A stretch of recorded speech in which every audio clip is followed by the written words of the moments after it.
Welcome to time cook channel. நாம் இன்றைக்கி ரொம்பவே ஹெல்தி அண்ட் டேஸ்டான குட்டீஸ்களுக்கு ரொம்பவே பிடிச்சமான கேக் எப்படி பண்ணுறதுன்னு பார்க்க போகிறோம். கேக் பண்ணுறதுக்கு நான் இன்றைக்கி கப்பு கிழங்கு தான் யூஸ் பண்ண போகிறேன். வீடியோக்குள்ளே போகிறதுக்கு முன்னாடி நம்ம சேனலை சப்ஸ்கிரைப் பண்ணிக்கோங்க. அப்படியே பக்கத்தில் இருக்க பெல் ஐக்கானை கிளிக் பண்ண மறந்துடாதீங்க. இந்த கேக் பண்ணுறதுக்கு முட்டை, மைதா, பேக்கிங் சோடா, பேக்கிங் பவுடர் எதுவுமே சேர்க்காமல் ரொம்ப ஹெல்த்தியாக கப்பக்கிழங்கு கேக் எப்படி பண்ணுறதுன்னு பார்க்க போகிறோம். ஃபஸ்ட்டு கப்பக்கிழங்குக்கு மேலே இருக்க தோலை கட் பண்ணி எடுத்துக்கிறேன். தோலை எடுத்துட்டு கிழங்குக்கு நடுவில் இருக்க நாரையும் கட் பண்ணி எடுத்துருங்க. நீங்கள் கப்பக்கிழங்கு வாங்கினா 2 நாளுக்குள்ளே சாப்பிட்ருங்க. இல்லைன்னா உள்ளே கருப்பாயிரும், கிழங்குல கசப்பு தன்மையும் வந்துடும். அதனால் 2 நாளுக்குள்ளேயே சாப்பிட்ருங்க. இந்த கேக் பண்ணுறதுக்கு கப்பக்கிழங்கு, தேங்காய், ஜீனி, ரவை இந்த 4 பொருட்கள் மட்டும் இருந்தாலே போதும். சூப்பரான கடைகளில் கிடைக்கிறத விட ரொம்பவே டேஸ்டான கேக் நம்ம வீட்டிலையே ரெடி பண்ணிடலாம்.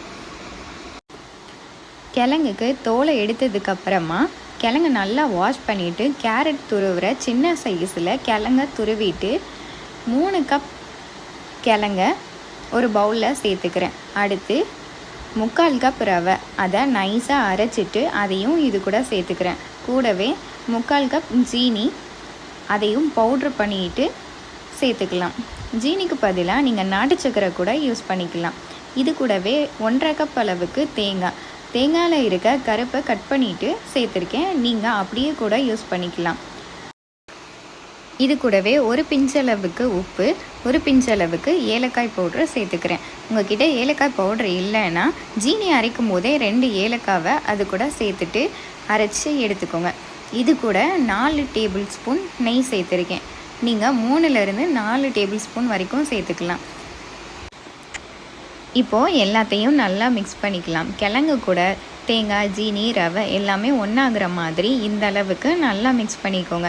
மாவு மிக்ஸ் பண்ணும்போது நம்ம இதில் தண்ணி சேர்க்கல, கிழங்குல இருக்க ஈரப்பதத்துலேயே நம்ம மிக்ஸ் பண்ணியாச்சு. அடுத்து கேக் பண்ணுறதுக்கு கேக் டின் எடுத்திருக்கேன். உங்கள்கிட்ட டின் இல்லைன்னா நீங்கள் வேறு ஏதாவது பாத்திரம் எடுத்துக்கலாம். அதில் நெய்யில் எண்ணெய் சேர்த்துக்கோங்க. சேர்த்துட்டு நம்ம ரெடி பண்ணி வச்சுருந்த மாவை அதில் சேர்த்துக்கலாம். இது கூடவே நட்ஸையும் சேர்த்துக்கோங்க. சேர்த்துட்டு அடுத்து குக்கரை 10 நிமிஷத்துக்கு ப்ரீ ஹீட் பண்ணிவிட்டு குக்கரில் இருக்க மூடியில் கேஸ்கட்டையும் விசிலையும் எடுத்துட்டு ஸ்டாண்டு வச்சுட்டு நம்ம அதில் வச்சுட்டு மூடி போட்டுட்டு 45 நிமிஷத்துக்கு வேக வச்சுக்கலாம். ஸ்டவ்வை ஸ்லோ ஃப்ளேம்லேயே வச்சு வேக வச்சுக்கோங்க. இப்போது நம்ம அந்த டின்னில் ஓரங்களில் கத்தி வச்சு கட் பண்ணிவிட்டு எடுத்துக்கலாம். பாருங்கள், பார்க்கவே எவ்வளோ அழகாக இருக்குல்ல. பார்க்க மட்டும் இல்லை, டேஸ்ட்டும் ரொம்பவே சூப்பராக இருக்கும். ஸோ நீங்களும் நெக்ஸ்ட் டைம் கப்பு கிழங்கு வாங்கினா இந்த ரெசிபியை ட்ரை பண்ணி பாருங்கள்.